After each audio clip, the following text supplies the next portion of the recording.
My name is Schuyler Conard. I represent the Green River Watershed Alliance up in Polk County, North Carolina. We're 40 miles away. We are a grassroots organization working to promote protection, planning, and restoration of our Green River watershed so that our valuable water resource is clean and sustainable.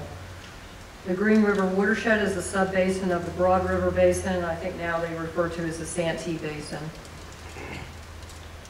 I'm here tonight. We're represented here tonight to say that the construction operating license permit, the South Carolina DHEC water pollution discharge permit, or the NPDES, necessary to build the Duke Energy Williams Lee nuclear plant should all be denied on the basis that this proposal, or the DEIS, fails to prove that unacceptable adverse impacts on human environment won't occur, and that's a violation of Section 2 of the National Environmental Policy Act of 1969 NEPA.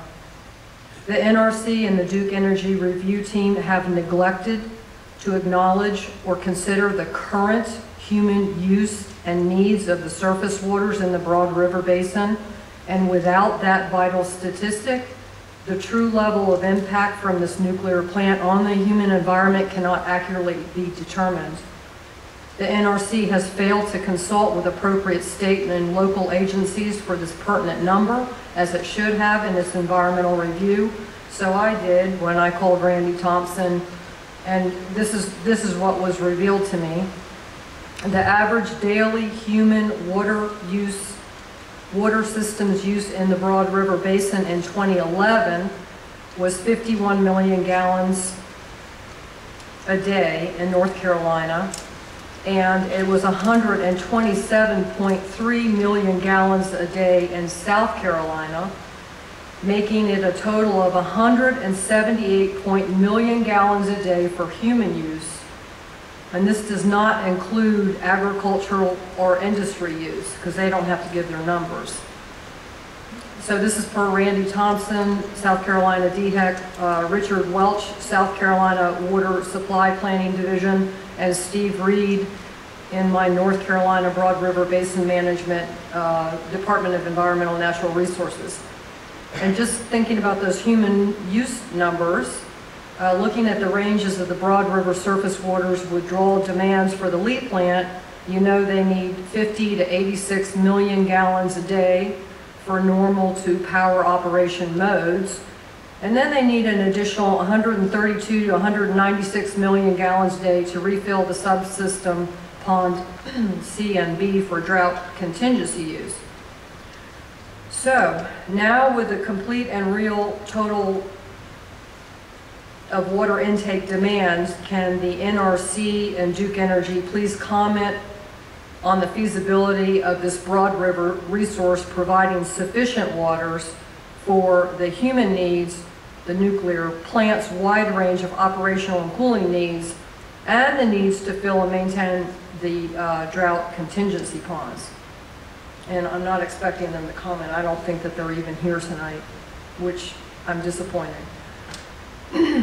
If these massive demands of the broad surface waters are in fact proven to be found insufficient, would then the jeopardized nuclear plant and the public water supply in South Carolina need to be supplemented and purchased from nearby North Carolina rural regional water systems?